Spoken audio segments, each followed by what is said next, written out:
Hello viewers, welcome to Riya's Kitchen. இன்னைக்கு வீடியோல நம்ம பார்க்க போற ரெசிபி சூப்பரான டேஸ்டியான ரொம்பவும் அட்டகாசமான ஒரு சைட் டிஷ் ரெசிபி தாங்க. இது சாதத்துக்கு சப்பாத்திக்கு இட்லி தோசைக்கு அவ்வளவு சூப்பரா இருக்கும்.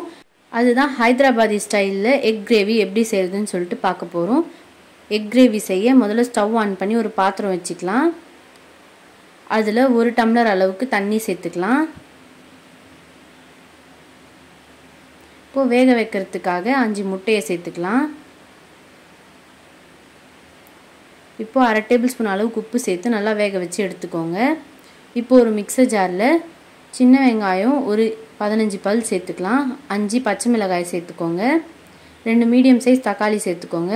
ஒரு கைப்பிடி அளவு கொத்தமல்லி, ஒரு கைப்பிடி அளவு புதினா சேர்த்து நல்லா ஃபைன் பேஸ்ட்டாக அரைச்சி எடுத்துக்கலாம். இப்போ ஸ்டவ் ஆன் பண்ணி ஒரு பாத்திரம் வச்சுக்கலாம். பாத்திரம் நல்லா சூடானதுமே 4 டேபிள் ஸ்பூன் அளவுக்கு எண்ணெய் சேர்த்துக்கோங்க. எண்ணெய் நல்லா சூடானதும் 1/2 டேபிள் ஸ்பூன் அளவுக்கு சோம்பு சேர்த்துக்கலாம். 1 டேபிள் ஸ்பூன் அளவுக்கு இஞ்சி பூண்டு விழுது சேர்த்துக்கோங்க. இப்போ நம்ம கொத்தமல்லி புதினா எல்லாம் சேர்த்து அரைச்சோம் இல்லையா, அந்த பேஸ்ட்டை சேர்த்துக்கலாம். சேர்த்து நல்லா கலந்து விட்டுக்கோங்க. பச்சை வாசனை போகிற அளவுக்கு நல்லா கலந்து விட்டுக்கலாம்.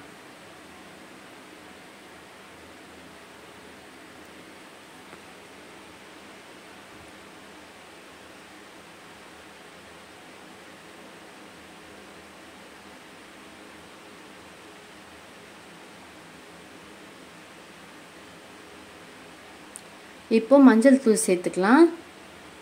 1/2 டேபிள் ஸ்பூன் அளவுக்கு மஞ்சள் தூள் சேர்த்து நல்லா கலந்து விட்டுக்கோங்க. பச்சை வாசனை போகிற அளவுக்கு நல்லா கலந்து விட்டுக்கலாம்.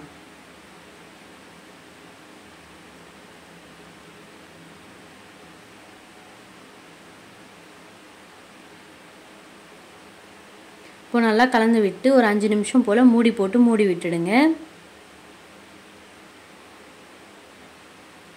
இப்போ 5 நிமிஷம் கழித்து ஓப்பன் பண்ணிக்கலாம். ஓப்பன் பண்ணி நல்லா கலந்து விட்டுக்கலாம்.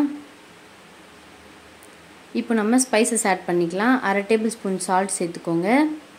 1/2 table spoon garam masala, 1/2 table spoon மல்லித்தூள், 1/2 டேபிள் ஸ்பூன் சீரகத்தூள் சேர்த்துக்கோங்க. சேர்த்து நல்லா கலந்து விட்டுக்கோங்க. பச்சை வாசனை போகிற அளவுக்கு நல்லா கலந்து விட்டுக்கலாம்.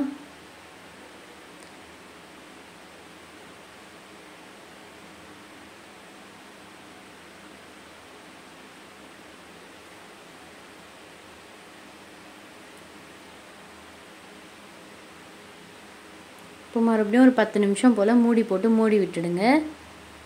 இப்போ மசாலா எல்லாம் நல்லா குக் ஆகி வந்துடுச்சு. இந்த ஸ்டேஜில் நம்ம 2 டேபிள் ஸ்பூன் அளவுக்கு தயிர் சேர்த்துக்கலாம்.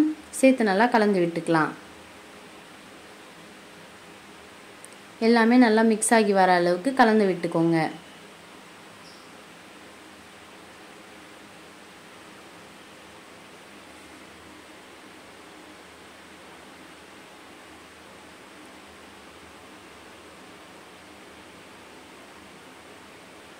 இப்போ 1 table spoon instant chicken masala சேர்த்துக்கலாம். சேர்த்து நல்லா கலந்து விட்டுக்கலாம். இது ஆப்ஷனல் தாங்க, வேணும்னா சேர்த்துக்கோங்க, இல்லைனா வேண்டாம்.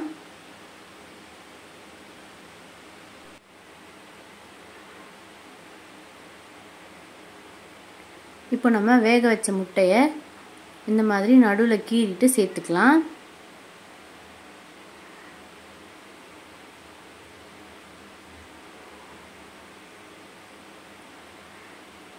இதே மாதிரி எல்லா முட்டையும் கீறி சேர்த்துக்கலாம். சேர்த்து நல்லா கலந்து விட்டுக்கோங்க.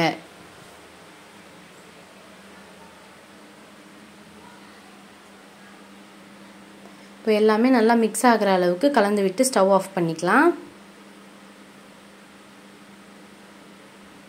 அவ்வளோதாங்க, நம்மளோட ரெசிபி சூப்பரான டேஸ்டியான எல்லாத்துக்குமான side dish Hyderabadi style egg gravy அட்டகாசமாக ரெடி ஆகிடுச்சு. இது சாப்பிட அவ்வளோ சூப்பராக டேஸ்ட்டாக இருக்குங்க. இந்த ரெசிபியை நீங்களும் ட்ரை பண்ணி எப்படி இருக்குன்னு கமெண்ட் பண்ணுங்கள். எங்கள் சேனலில் லைக் பண்ணுங்கள், ஷேர் பண்ணுங்கள், சப்ஸ்கிரைப் பண்ணுங்கள். பக்கத்தில் இருக்கிற பெல் பட்டனை கிளிக் பண்ணுங்கள். தேங்க்ஸ் ஃபார் வாட்சிங் அவர் சேனல். இதே மாதிரி புது புது ரெசிபிஸுடன் மீண்டும் உங்களை சந்திக்கிறோம். பாய்.